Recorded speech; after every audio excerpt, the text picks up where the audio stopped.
대구에서도 출마 선언을 했었는데 오늘 날씨가 따뜻해서 참 하느님이 도와주신 것 같다 그런 생각을 했습니다.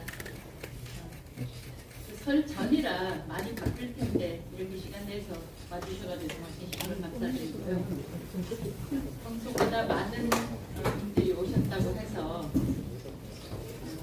관심을 보여주신 것에 대해서 진심으로 감사드리고 대구를 위해서 대한민국을 위해서 좋은 기사를 많이 써주셨으면 좋겠습니다. 그리고 제가 이런 생각을 했어요. 지금 뭐 여기 정책은 저희가 중심에서 많이 개발을 해서 다른 후보들과 차별화되는 그런 정책으로 대구를 한 단계 더 도약시킬 수 있도록 많은 연구를 해왔습니다. 그런데 이제 그 분야별로 해서 여러분들한테 한 달에 한 번씩이든 두 번씩이든 또 아니면 필요에 따라서 정책 발표회를 계속해서 해나갈 예정입니다.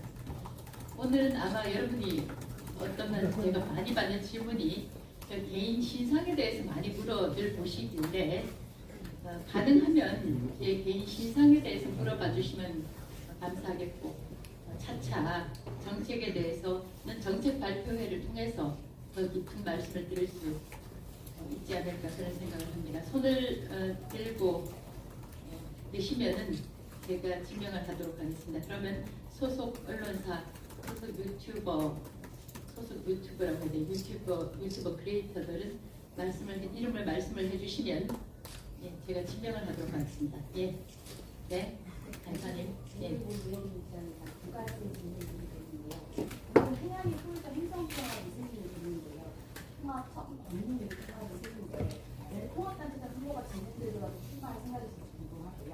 또 하나는 실제 대구시장 선거에서는 행정 능력과 확장성이 중요한데 위원장님 경우는 개혁 필요가 상징성이 좀 집중되어 있습니다. 그래서 대구시 전체를 운영한 행정 역량이 없다. 그런 지적이 있는데 이에 대한 생각입니다. 예, 우선 기본적으로 대구 경북 통합에 대해서는 저는 시너지를 낼 수 있다는 차원에서 원칙적으로 찬성합니다. 그리고 지금 우리 대구에 12분의 국회의원들이 계시기 때문에 제가 시장이 되면 12분의 국회의원들과 앞으로 통합을 어떻게 구체화해서 실천해 나갈 수 있을지, 또 경북에 또 13분의 국회의원들이 계시지 않습니까? 논의를 해서 성공적인 통합이 될 수 있도록 하겠고, 그 다음에 제 행정 능력과 관련해서는 아까 그 출마 선언 때도 말씀을 드렸지만 여러분 그 기자 여러분들과 마찬가지로 저도 대한민국이나 아니면 특정 분야에 대해서 이슈를 관찰하고 또 팩트를 전달하고 대안도 제시하는 그런 일도 했었고, 또 경영인으로서 본사에서는 보도본부장, 기획본부장을 지냈었고, 또 대전 MBC에서는 대전 MBC 사장으로서 대표이사라서 경영 경험도 가지고 있습니다. 또 정부부처에서는 방송통신위원회의 기관장으로서 행정 경험도 가지고 있습니다. 어쩌면 지금 현재까지 출마 의사를 밝힌 어떤 후보보다도 다양한 경험의 소유자라고 생각하고, 방금 우리 이혜림 간사께서 말씀하신 대로 투쟁력 이런 부분에서 제가 많이 알려져 있다고 하셨지만 이 투쟁력이 동시에 추진력으로 연결이 될 수 있다고 생각합니다. 좋은 게 좋다라고 생각을 하면, 좋은 게 좋다라는 방식으로 하면 어떤 정책을 입안을 하더라도 좋은 게 좋은 식으로 하면 결과가 나지 않을 수도 있습니다. 저는 시민들과 함께 정책이 대구에 도움이 된다, 또 대구의 미래를 위한 정책이라고 하면 강력한 추진력으로 반드시 성사시켜내겠습니다. 결과로서 보여드리겠습니다. 예. 네, KBS의 이주인 기자입니다. 말씀 주신 대로 투쟁력이 이제 추진력으로 이어질 수 있다는 말씀에 공감은 하는데, 이게 자칫 대구에는 강성 이미지가 보수에 조금 약간 부정적인 이미지로 고착할 수 있다는 우려가 있는데 그게 정말 대구에 도움이 되는 일인지 그렇게 생각하시는지 궁금하고 또 그래서 일단 원내부터 들어가는 게 맞지 않나는 의견이 있을 것 같은데 재보궐에 대한 입장도 좀 말씀해 주시면 감사하겠습니다. 제가 제 보궐을 생각을 했다면 염두에 뒀었다면 저는 시장 출마를 하지 않았을 것입니다. 출마 선언에서도 밝혔다시피 이게 어떤 분들은 약간의 그 농담처럼 그런 말씀하시더라고요. 지지율이 높으니까 나가는 거 아니냐 그렇게 말씀하시는데 그럼 대구와 대구 시민에 대한 모욕이죠. 그것은 대구시장이라는 것이 230만 명 시민들이 거주하고 있는 곳이고 아까도 말씀을 드렸습니다만 GRDP가 1인당 지역총 생산이 30년 넘게 꼴찌를 유지를 하고 있는데 단지 본인의 지지율이 높다고 해서 시장 출마를 한다면 그건 저도 서운하게 들리기도 하겠지만 대구와 대구 시민에 대한 모욕이라고 하면 너무 나가는 말일지 몰라도 그건 태도가 아니고요. 아까 말씀드린 대로 지난번에도 한번 경선 도전 경험이 있습니다. 제가 그때 와서 대구에 경험을 해보니까 저는 사실 깜짝 놀랐어요. 실질적으로 여러분들께서 아시는 대로 그때 뭐 서울 TK라는 소리도 듣고 그랬는데 참 새로운 용어였습니다. 근데 제가 학교 다닐 때의 대구와 뭐 4, 5년 지났습니다만 그때 당시에 대구가 완전히 지위 자체가 달라져 있다고 할까요? 제가 학교 다닐 때의 대구는 뭐 자부심 자체였다고 할 수도 있습니다. 잘 사는 도시, 서울, 부산 도시라고 하는데 사실 서울, 대구, 부산 이렇게 생각을 하게 됐었고요. 아까도 출마 선언 때 말씀을 드렸습니다만 명문 고등학교, 명문 대학교가 대구에 많았습니다. 그런데 이제 청년들이 떠나가는 도시가 됐다. 그리고 뭐 동성로 보니까 대구백화점 이제 문 닫았다. 뭐 보니까 대백플라자도 곧 문을 닫는다. 호텔들도 들어오게 되면은 글로벌 호텔도 들어오게 되면은 얼마 버티지 못하고 나간다. 하여튼 그 쇠락한 도시가 되었더라는 말입니다.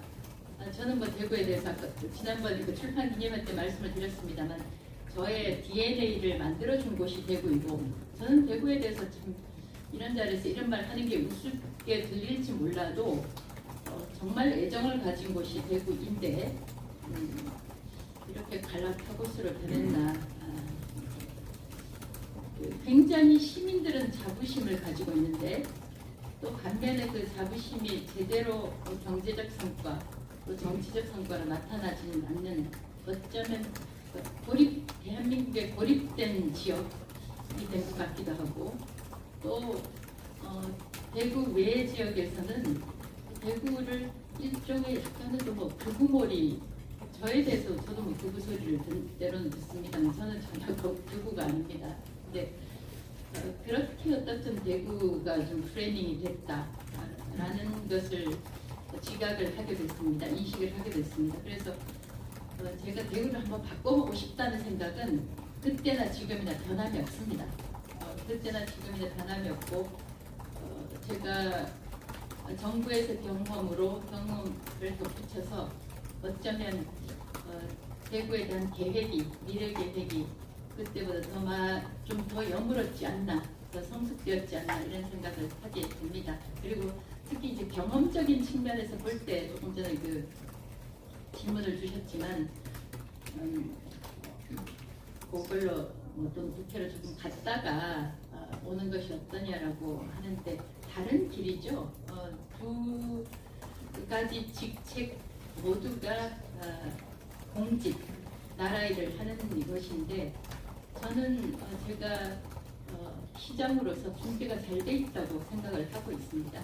그렇게 봐주시고 아까와 마찬가지 답변으로 결과로 보여드리겠습니다.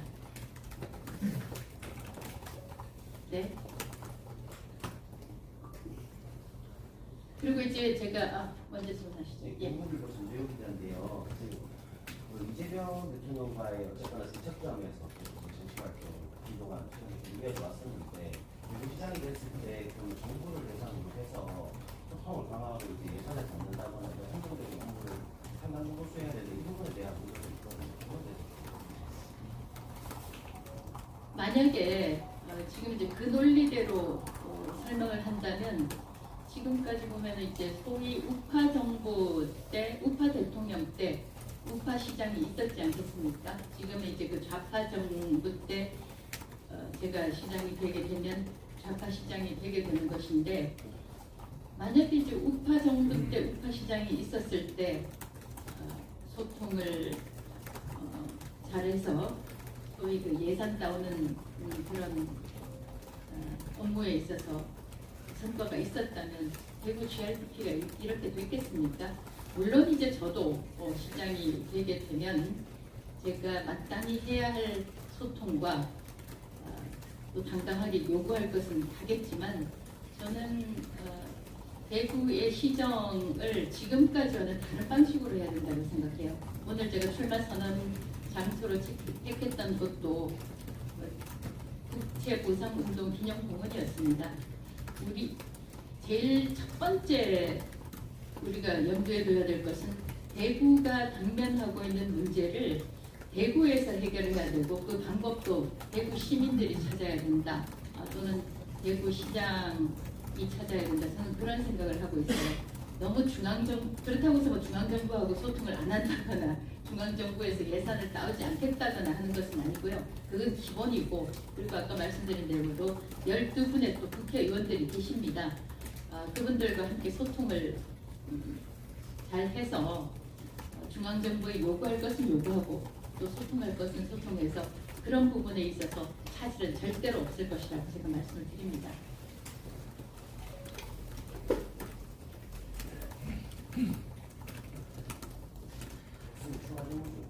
네. 지금 나오시는 거에 대한 이제 우려가 행정경 부족하다는 말이 어쨌거나 현안에 대해서 얼마나 파악하고 있느냐 이런 부분이 중요한 것 같아요. 그래서 이번에 나오실 때 좀 어떤 부분을 가장 중점적으로 해결하고 싶고 어떤 게 좀 대구에 도움이 되는 현안이라고 판단하시는지. 예. 저는 이제 그래서 슬로건 참 얘기를 하면 안 되니까 안 하겠는데, 많은 분들이 공통적으로 문제로 삼고 있는 것이 결국은 이제 청년이고 일자리입니다. 청년들이 떠나는 도시는 결국은 늙어가는 도시. 제가 이거 조사를 보니까 대구의 평균 연령이 타 지역의 평균 연령보다 2살 정도, 2년 정도 더 많은 것 같더라고요. 그건 이제 결국은 노령, 고령 인구가 많고 청년 인구가 상대적으로 적다는 것인데, 청년들은 뭐 여기 계신 분들 가운데서도 청년에 속하는 분들이 많습니다만 좋은 일자리가 있으면 떠날 이유가 없다는 거거든요. 그러니까 결국은 좋은 일자리를 만드는 것이 이제 저는 가장 첫 번째 임무라고 생각합니다. 제가 어젠가 택시를 타고 택시 기사께 여쭤봤어요. 그 기사님이 대구에서 중요한 게, 왜냐하면 이제 최근 들어서 보면 대구의 자존심이 굉장히 떨어졌다 이런 얘기가 있어서, 대구의 자존심, 대구 정신을 강화하는 것이 중요하겠습니까? 아니면 일자리가 중요하겠습니까? 경제가 중요하겠습니까? 그러니까 당연히 경제지 이렇게 이야기를 하시면서 자존심 세우다가 굶어 죽는다고 이런 말씀을 하더라고요. 그러니까 당연히 그 자존심, 자부심이 중요한데 결국은 이제 먹는 문제가, 먹고 사는 문제가 해결돼야 된다라는 그런 취지로 말씀을 하셨어요. 대구는 특장점을 가진 것이 여러분들 뭐 잘 아시는 대로 로봇 산업, 지금 뭐 로봇 테스트필드 같은 경우도 이제 진행이 되고 있습니다만, 최근에 화두가 국가적인 화두, 전 세계적인 화두가 AI 아니겠습니까? 제가 뭐 정책 관련해서는 다음에 시간을 따로 픽해서 정책 설명을 하겠습니다만, 대구에서는 이 소위 앵커 기업이 없고 후방산업만, 후방기업만 발달했다는 것인데, 제가 다 후보 가운데서 대기업을 유치하겠다 이런 말씀을 했습니다만, 가능하면 앵커 기업을 유치를 해서 이 후방 기업들이 조금 더가 아니죠. 훨씬 더 확장될 수 있도록 이런 노력을 하겠다. 그 구체적인 것은 이제 제가 그 정책 발표할 때 말씀을 드리겠습니다만 굉장히 우리가 가능성 있는 미래 비전을 가지고 있는 그런 기업들이 많은데 이게 연계가 좀 더 잘 되었으면 좋겠다라는 생각을 하고 있어요.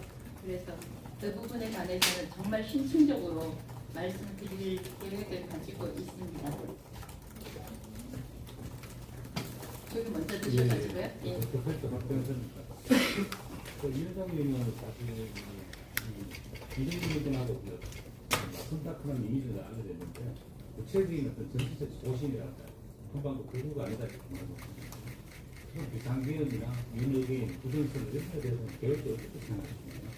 기본적으로 이 자리 자체가 오히려 이제 만약에 제가 국회의원 선거를 나갔다 그러면 그런 질문이 어떨지 모르겠는데 저는 이제 굳이 진영으로 나누면 어떨지 모르겠습니다만 이 자리가 이제 그 대구 시정을 논의해야 되는 자리고 저는 그 특정 후보를 내세우면서 활동하는 그분들도 다 애국심을 가지고 있는 분들이라고 생각을 합니다. 근데 저의 경우에는 제가 이 말씀은 이제 조왕왕 드리는데 제가 겪었던 그 좌절감에 대해서 말씀을 드리면 아마 조금 이해를 하시는 데 도움이 될 것 같아요. 제가 2024년 7월 31일에 취임을 했는데 8월 1일에 탄핵이 발의가 돼서 8월 2일에 직무가 정지됐습니다. 그리고 174일 동안 직무가 정지돼 있다가 2025년 1월 23일에 직무에 복귀를 했어요.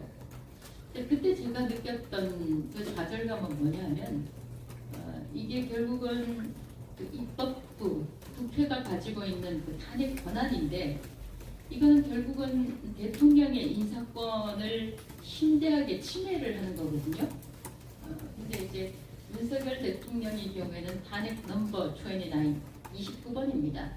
그 전에 28명의 기관장이나 아니면 이창수 서울지검장, 그리고 심지어는 최재해 감사원장까지 헌법기관의 기관장까지 탄핵을 당했어요.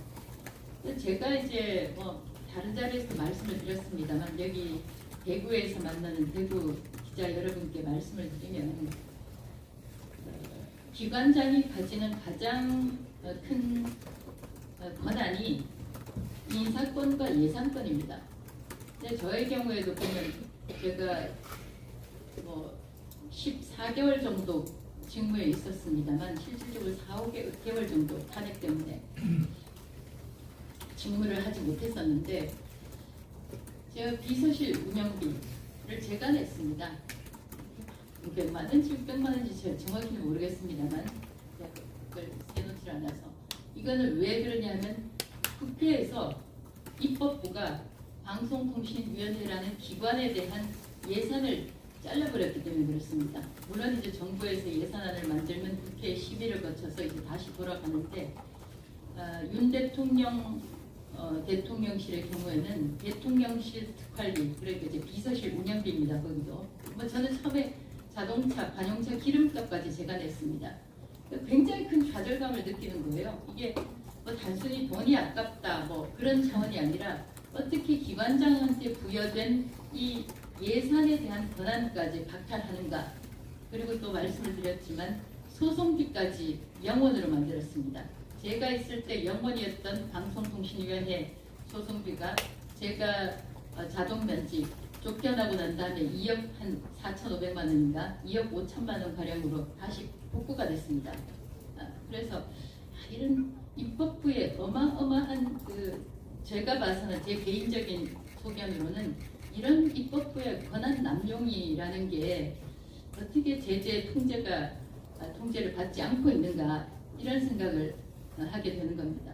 그러면 이제 대통령의 경우에는 본인 스스로 탄핵이 되기 전까지 28명에 대한 장관, 기관장, 서울지검장 등에 대한 탄핵 시도가 있었을 때 이건 대통령의 인사권에 대한 심대한 침해이고 또 대통령실 특활비 제로, 서울 검찰청에 대한 특활비 제로 이렇게 만드는 것은 또 예산권에 대한 심대한 침해다.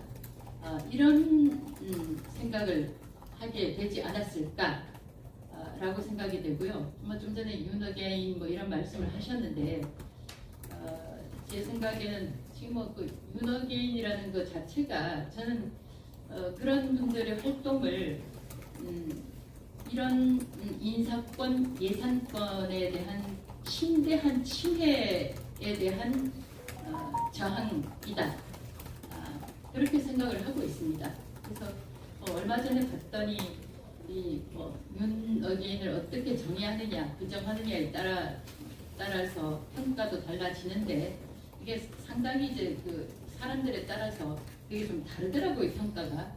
저는 그렇게 평가를 하고 있습니다. 이건 입법부의 권한 남용에 대한 저항, 그리고 공정한 재판권을 요구하는 그런 시민들의 목소리다. 이렇게 평가를 하고 있고요. 그분들도 다 애국 시민이라고 저는 판단을 하고 있습니다. 그리고 한 가지 더 말씀을 드린다고 하면 마침 기자 여러분들께 잘 됐습니다. 제가 잊어먹기 전에 이 말씀부터 드려야 되겠어요. 그래서 저는 이제 17년 된 탄핵시켜가지고 174일 동안 업무에서 직무에서 배제하고 그걸 떠나서 제가 아무런 저는 잘못이 없어서 물러나지 않겠다고 하니까 17년 된 방송통신위원회라는 기관을 법을 바꿔서 정무직 딱 한 사람 이진숙을 날려버렸습니다.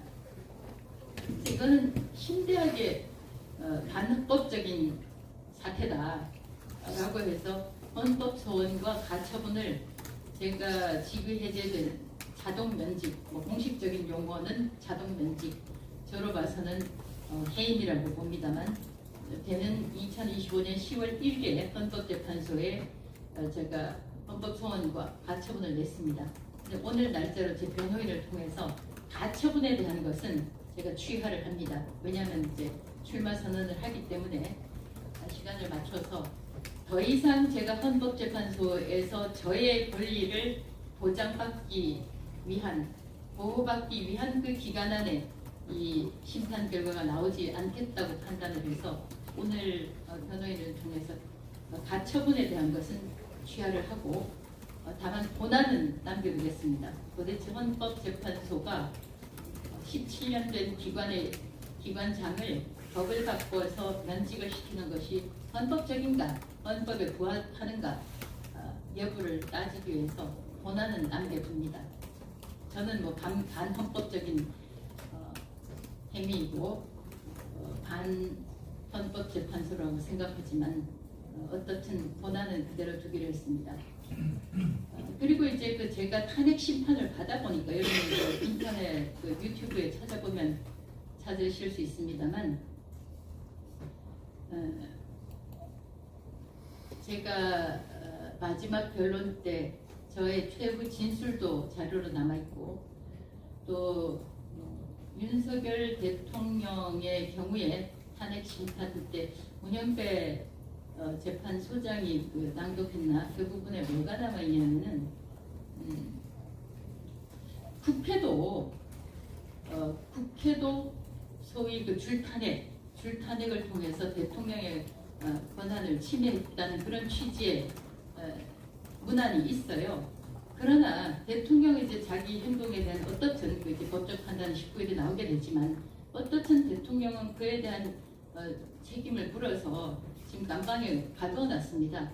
근데 국회에 대해서는 아무런 처벌이나 제재가 없습니다. 이게 뭐 87년 체제 이후로 국회의 권한이 지나치게 강화가 돼서 그렇다고 하는데 국회에 대한 잘못은 헌법재판소에서 지적을 했지만 국회는 아무런 제재를 받지 않고 대통령은 지금 제재를 받고 있지 않습니까? 그래서 이런 것들이 기자 여러분들께서 조금 알아주셨으면 좋겠고 제가 아까 국무회의에서 권력 앞에서 할 말을 담당하겠다, 그게 너무 감성 이미지 아니냐 이런 말씀하셨는데, 저는 해야 될 이야기를 했을 뿐이고요. 마땅히 해야 될 이야기를 하는 것이 저는 극우라고 생각하지 않습니다. 네, 다음 질문 받겠습니다.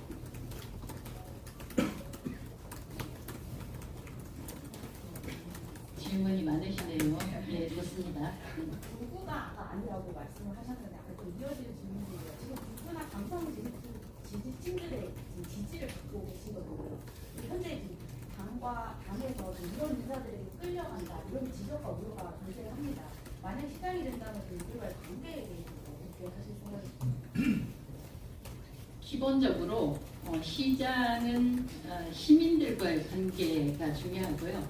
여러분들께서 제가 길을 걸어가면 어제도 참 그 동대구역 앞에서도 많은 분들이 악수도 해주시고 지지한다 이렇게 말씀을 하셨는데, 시민들과의 관계가 중요한 것이지 극우면 극우라고 적혀 있습니까?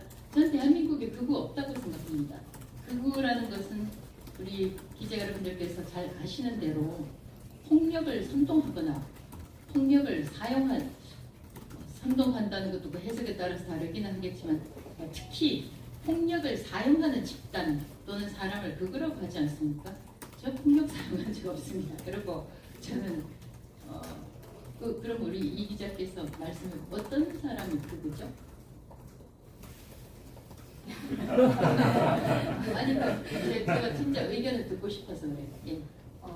그쪽으로 조금 치우쳐져 있는 이 그쪽이라는 것은 예. 그쪽으로 좀 많이 치우쳐 있으신 분들, 어린이 같은 그런 분들 전체적으로 포함해서 그거라고 하지 정의되지 않습니까 지금? 누가 정의 내렸어요? 전체적으로 언론도 이렇게 정의됩니다. 언론이 정의 내렸다고요? 예. 저는 강성 지지자들은 있을지 몰라도 대한민국에 그분은 없다. 다시 한번 저 생각입니다. 우리 이 기자하고 저하고 생각 다를 수는 있어요, 그죠? 예. 네. 예, 저 대만뉴스 TV 운영자 이동규라 합니다. 위원장님께서 지난 출판 기념회 때도 또 오늘 이 자리에서도 이미 답을 주셨습니다만은 한 번 더 좀 공통된 질문이긴 합니다만, 지난번 출판 기념회 현장에서 대구의 이진숙, 서울의 이진숙이 아닌 대한민국의 이진숙이다라고 답을 주셨는데요. 만약에 물론 그것을 어떤 여론조사를 통해서 밝혀낼 수는 없겠지만, 대구 시민들만이 아니라 대한민국의 우파 국민의 상당수가 위원장께서 대구시장이 아닌 국회로 또 원내 진입을 하셔서 이재명 정권에 좀 목소리를 내줬으면 하는 그런 국민이 많다라면, 혹시라도 지금까지는 이 국회 보궐선거 연두에 두시진 않았지만 혹시나 어떤 좀 변동이 될 가능성이 아예 없는지. 저는 아예 없다고 말씀을 드리는 게요. 그분들이 저를 아껴서 또는 아주 뭐라고 할까 탈법적인, 왜냐하면 그들은 저도 그걸 직접 경험을 했으니까 현행법을 안 되면 법 바꾸거든요. 법 바꾸는 게 너무 쉽더라고요. 제가 상임위원회에 가보니까 머릿수만 많으면 법을 바꾸게 돼 있어요. 그래서 제가 그들은 모든 걸 합법적으로 한다 이렇게 이야기를 하는데, 그런 것에 대한 그 답답함, 또 권력 남용에 맞부딪혀서 그 맞대응을 좀 하는 그런 사람이 필요하다라는 차원에서 저를 평가를 해주시는 것은 감사한데, 저는 230만 대구 시민의 대구 시민이 더 잘 살 수 있는, 그리고 특히 청년, 저는 다른 자리에서 몇 차례 말씀드렸습니다만 청년이 대한민국의 희망이라고 생각합니다. 대한민국의 희망이고 대구의 희망이라고 생각합니다. 안타깝고 아쉬운 것은 이런 대구를 떠나고 있는 청년들이 많아서 매우 아쉬운데, 제가 다시 한번 이 자리에서 말씀드립니다. 21세기에서 전 세계에서 가장 똑똑한 청년이 대한민국 청년들이에요. 교육 수준 가장 높습니다. 자격증도 가장 많습니다. 이런 사람들을 우리가 능력 발휘할 수 있도록 환경을 만들어주는 것, 이런 사람들이 일할 수 있는 환경, 이런 사람들이 멈추어서 머물고 살고 싶은 곳을 우리가 만들어줘야 됩니다. 그런 점에서 지난 30년 동안 저는 대구가 그 청년들에게 잘못을 저질렀지 않나 그런 생각을 하고요. 제가 정말 바꾸겠습니다. 네, 질문 한 가지 드려도 되겠습니까? 직장 선거 윤석 8기 때는 좀 죄송한 말씀입니다만 그때 이제 당내 경선에서 1차 컷오프 되셨는데 이번에는 작년 10월부터 지금 독보적으로 압도적으로 1위를 달리고 있지 않습니까? 경선 여론조사 결과가 지금 현재 여론조사에서 1위를 하는 가장 주된 이유는 혹시 뭐라고 생각하십니까? 참 재미있는 좋은 질문인데요. 참 중요한 질문이라고 생각해요. 그래서 시민들이 강력한 리더십을 원한다고 생각합니다. 이 강력한 리더십은 꼭 정부의 이재명에 저항하는 그런 리더십이 아니라 당당하게 맞설 수 있을 때 맞서고 또 해야 될 일을 하고 눈치 보지 않고 그런 추진력을 가진 그런 리더십을 대구 시민들이 원한다고 생각합니다. 그리고 이런 것은 어떤 미사 여부 때문이 아니라 자발적이고 자동적인 시민 정신에 의해서 발현된 것이라고 저는 생각을 하고 있습니다. 많은 추가로 질문 없으면 제가 이제 아마 기자 여러분들 개인별로 만날 수 있을 것 같아요. 제가 참 방송통신위원회를 다니면서는 제가 약속을 한번 어겼던 게 제가 취임해서 식사를 하면서 꼭 그 개별적으로 한 번씩 식사할 수 있는 기회를 만들겠다라고 했는데 그만 잘리는 바람에 탄핵되고 잘리는 바람에 그건 못했는데 여러분들하고 개별적으로 대화를 나누고 기회가 되면 인터뷰도 하고 식사를 할 수 있는 그런 기회를 갖도록 하겠습니다. 오늘 많은 관심 보여주셔서 진심으로 감사합니다. 네, 감사합니다.